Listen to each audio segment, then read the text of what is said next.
নমস্কার, আমি বীরেন্দ্রনাথ বাংলাদেশ থেকে। প্রতিদিনের ন্যায় আজকেও আসলাম আপনাদের সাথে ফটোশপের কিছু টিউটোরিয়ালস নিয়ে। তো প্রথমে আপনার ফটোশপটি ওপেন করুন, এরপর Ctrl+N দিয়ে নতুন একটি ফাইল নিন। নতুন ফাইলে এখানে আপনার ইচ্ছা মতো আপনি ওয়েট হাইট দিতে পারবেন। এখানে আমি দিলাম 1000x1000 পিক্সেল দিয়ে 300 রেজুলেশন দিয়ে RGB।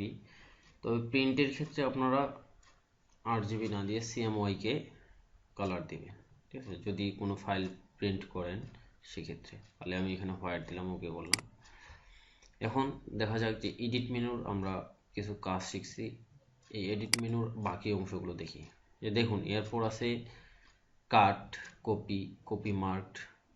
এই যে কাট আর কপি সম্পর্কে আমাদের সকলেরই ধারণা আছে, কিন্তু ফটোশপের ক্ষেত্রে একটু ভিন্ন রকম। তো চলুন দেখা যাক। টেক্সট লিখলাম,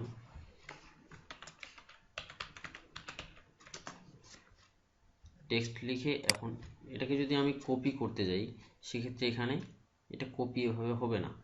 দেখুন, এখানে কাট কপি অংশগুলো এখনো উজ্জ্বল, কিন্তু কি করতে হবে আমাদের, যে এখানে গিয়ে আমরা যদি সিলেক্ট করি Ctrl+A, অথবা যদি আমি এভাবে ড্র্যাগ করে নিই সেটাও হয়।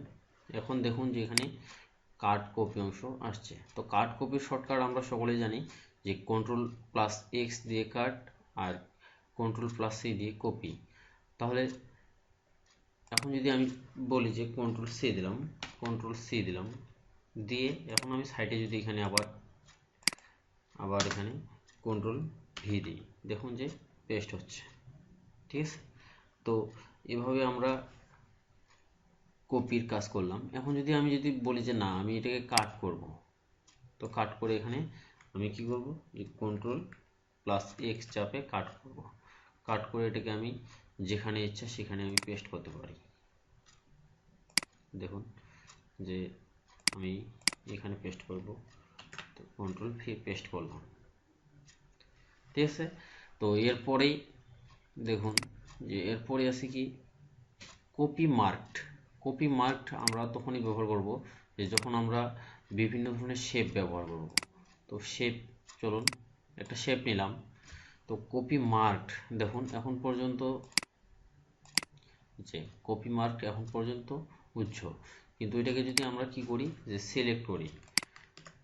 সিলেক্ট করার পর যদি আমি এখানে এই যে কপি মার্কড, এখন যদি বলি যে কপি মার্ক করলাম, মার্ক করে এটাকে আমি এখানে রাখি, আবার কি করব, যে Ctrl+D দিয়ে ডিসিলেক্ট করলাম, ডিসিলেক্ট করে এটাকে আমি মার্ক করতে পারি, ঠিক আছে? তো দেখুন এরপরে যদি আমি আবার Ctrl+V দিই, দেখুন যে এটা মার্ক স্থানে এখানে চলে আসছে। এর পরবর্তীতে আছে যে পেস্ট স্পেশাল আর পেস্ট সম্পর্কে তো বললাম যে Ctrl+V দিয়ে আমরা পেস্ট করব।